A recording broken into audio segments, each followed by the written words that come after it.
Okay, I'll start.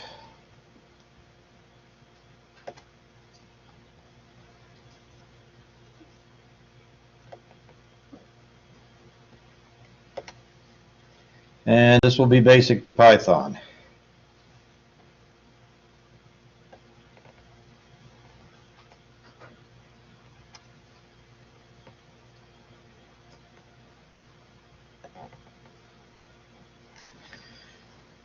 Okay, this is a fairly new language. And whoever did it evidently got tired of counting braces because there are none.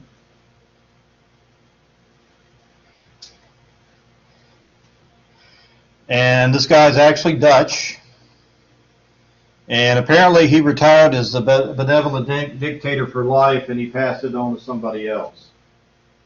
The original reference was the Monty Python's Flying Circus. I don't know how many of y'all are familiar with that. That was the thing when I was going to. We knew about that in college. We also knew about Hitchhiker's Guide to the End of the Galaxy and all that. That came out about that time too. Yeah. Look, listen, being a geek used to not be in style. Only thing we were good for was to be able to thread the projector. Nobody in the classroom, including the teacher, knew how to do that. What happens then? You grow up to be an engineer. Here you go. All right, a little bit of a change. In this class, we'll use Python 2.7. Do you have your circuit machine open? Does anybody have it open? Okay, if you have it open, can you pop open the terminal real quick?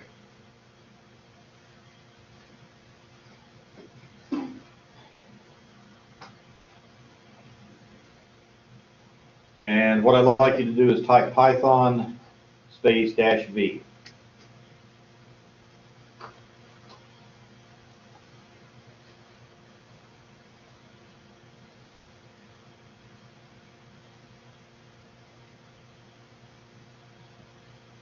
And let me know what it tells you.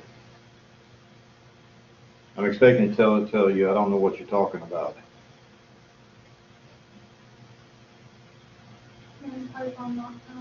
Okay, do not despair. Try Python 3.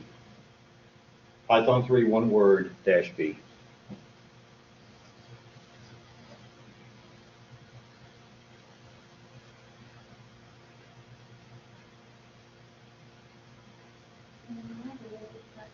You have a whole bunch of text. Yeah, I know.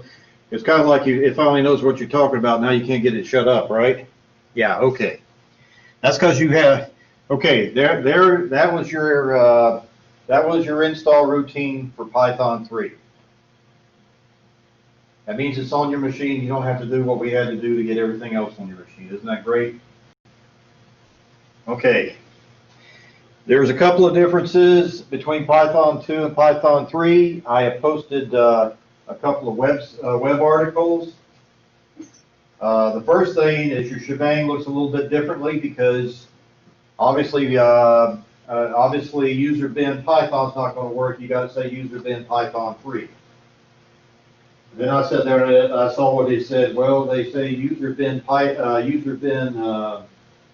what was the config or something space Python 3. And it's like, why are you doing that? Well, that's apparently just for those of you that jump back and forth to different operating systems that work better than. So I've included two web links. One explains that, the other explains that. For one thing, with the print command, I'm going to be able to get by with not using the bow legs without using the parentheses. You have to put the parentheses.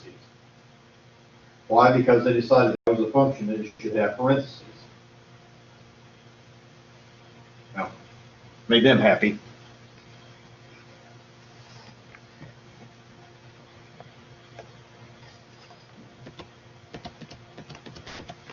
Okay, Mr. Van Russum, I've heard that pronounced Guido. My boss's boss pronounces it Guido, so that's how I pronounce it. And he actually retired a couple of years ago from working with Python.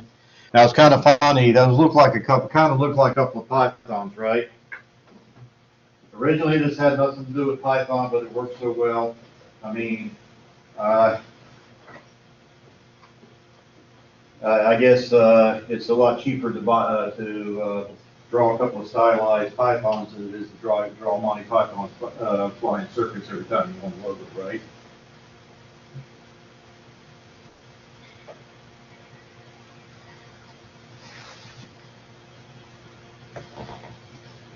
Okay, Python's got some external libraries. These are the things that don't come with Python, but everybody purchases it.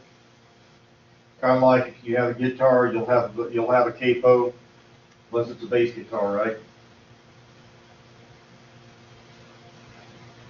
One of our singers was complaining about something beat too high. We took a capo and we put it on her microphone, and she did not appreciate it.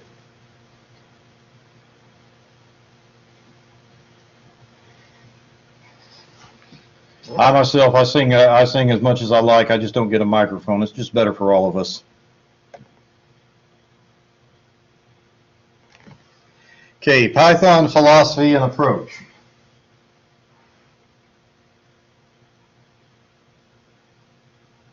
How many of you have seen Dad do this? He's trying to look at something. He's got it out here. Okay, what happens is to see something clearly, a little bit of physics here, a little bit of biology. You have to change your lens. Well, after a while, the lens gets stiff and the muscles get tired, just like our joints. So what happens is that when I was young, I used to like to read right around here. For those of you online, I'm holding my hand about 4 inches in front of my face. And over the years, it's gotten to where right around here is comfortable. Why am I saying that? How many times have you dealt with a language like Java or like C or C++, and you've got one curly brace too many in a 200 to 300 line program, and you have no idea because it doesn't complain about it to the end? Now these days, a lot of your IDEs, a lot of your interactive display development environments have something where you can hover something, you can tell where the other one was. We used to not have that. Matter of fact, we used to have to go to the point where we would print the program out. I had one that would run all the way down here. I took a ruler, actually a yardstick, and I drew all the loops in. So, Guido said he didn't want to do that. He wanted this to be a highly readable language. Another thing is he doesn't want there to be 12 different ways to do things. He says one way is sufficient if it's easy enough. So I guess if your definition of easy enough matches his, you're good, right? Kind of like Microsoft. Microsoft does things well as long as you do it the Microsoft way, right? You ask Oracle if they can do that and look at you and say it depends.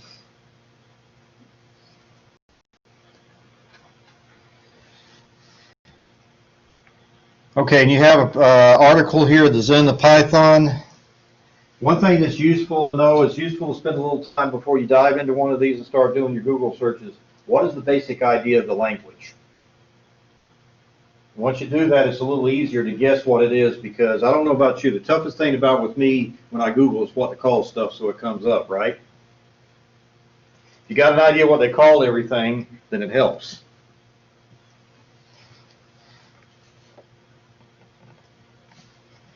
Okay, Python language, no curly braces or semicolons. You tab things in, and one of the things they tell you, do not use Windows Notepad for this. You're not going to use it anyway because your box is Linux. Okay. Try that family. Okay.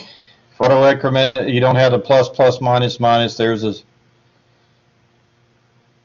and their reference implementation, their classes, if you will, is called CPython. Okay, double equal is the comparison. And I'll have to say, I've been bit by this before with languages. I'm going from one language to another, and I'm forgetting particular. This is particularly true in PowerShell. PowerShell, if you say this equals this, if you're not asking a question, you're making a statement. You just set them equal. If you want to say they're equal, you have to say dash EQ.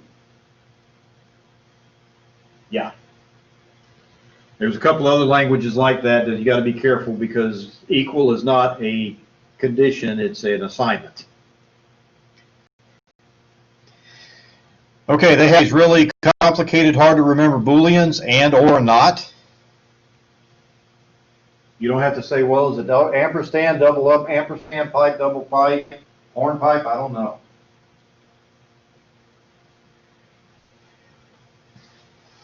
Okay, so 3 types of container objects. And they don't have the ternary operator. It took me a long time to figure that out first time I got it, but I finally got it. Well, now that I got it, they got something else. The idea is it's supposed to be easy to read.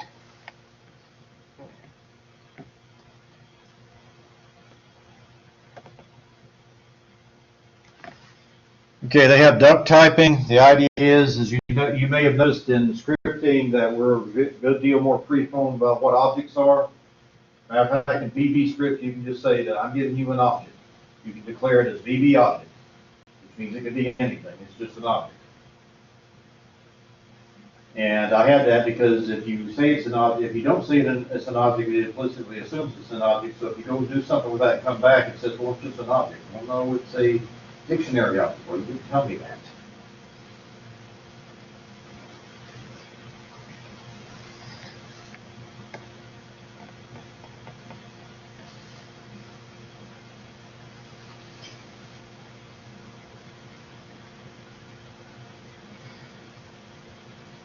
Okay, Python references work a lot like Java, C#, or pointers in C, C++.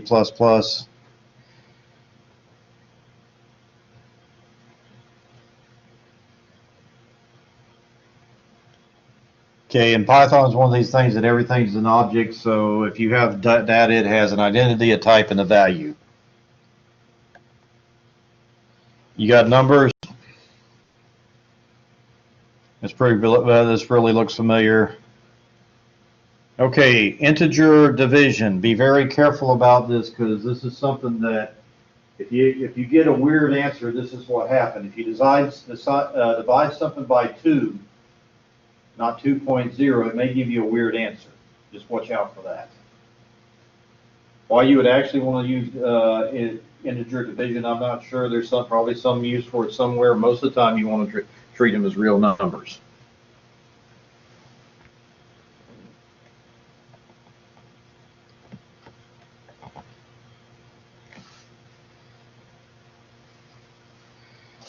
Okay, there's a handy little thing about adding something to the end of an array and all that. Okay, you do that to a list in the dictionary. The other ones, you got to set them at the start. I seem to remember when I took C++, we had to do the same thing that you declared. I don't know if you still do.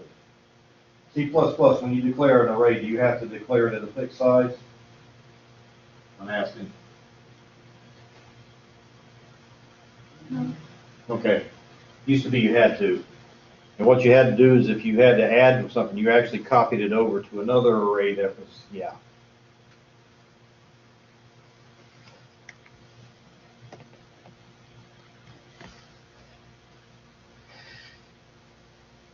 Okay, shallow copy versus deep copy. Yeah, I think in other languages you refer to this by pass by reference and pass by value. Shallow copy, you're still pointing to the same thing. So if you go back and you change that thing, it changes it everywhere. You got a reference. Deep copy, you got another actual copy of the data, and it doesn't reference it back.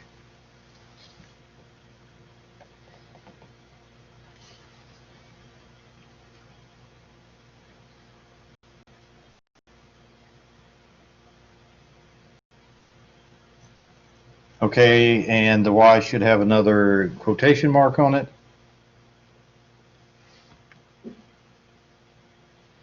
There you have a format string. It doesn't really do the...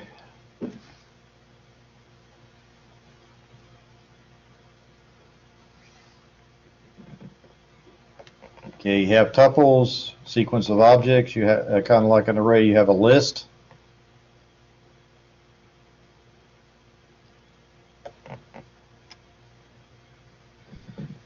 Okay, X-rings, that's a sequence, kind of like when you're copying things in Excel, and I tell it I want to do first, but it goes first, second, third, fourth, fifth, unless you tell it otherwise.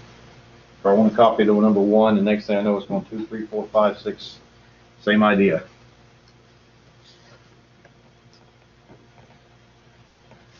Okay, dictionary in Python is a hash, and Perl. Actually, they're here again. Dictionary to me is a little bit more intuitively obvious, especially if you've already had your security classes, and the hash for this is quite a different thing. You got a one-way hash that you use for encryption.